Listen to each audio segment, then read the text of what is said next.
আমার আব্বা আমার এলাকার সম্ভ্রান্ত আলেম, তিনি কোনো নারীর সাথে তো দেখা করেন না, কিন্তু এই যে বেগম জিয়া শহীদ প্রেসিডেন্ট জিয়াউর রহমানের ওয়াইফ হয়েও তিনি একটা প্যারালাল পার্সোনালিটি, নিজস্ব বেগম জিয়া হয়ে উঠলেন।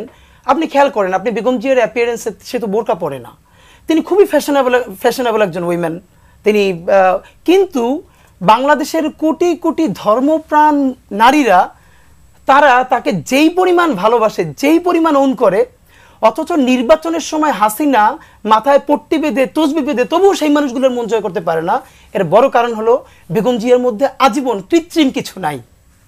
উনি একদম ভিতরে যা, উনি বাইরে তা। আমি অন্তত এই যে দেখেন, উনি যে স্বাধীনতা সার্বভৌমত্বের প্রতীক হয়ে উঠতে পারলো, এটার অন্তত যে, এবং উনি এখন, হ্যাঁ অফকোর্স উনি বিএনপির নেত্রী, কিন্তু আপাও যেটা বললেন যে ওনারা ওনাকে মিস করেন, কিন্তু উনি যে জাতীয় অভিভাবক হয়ে উঠলেন, আমি একদম এখনই আপনাকে অন্তত 3টা ছোট ঘটনা বলতে পারি যে উনি মোর দ্যান বিএনপি বাংলাদেশের গার্ডিয়ান কিভাবে হলেন।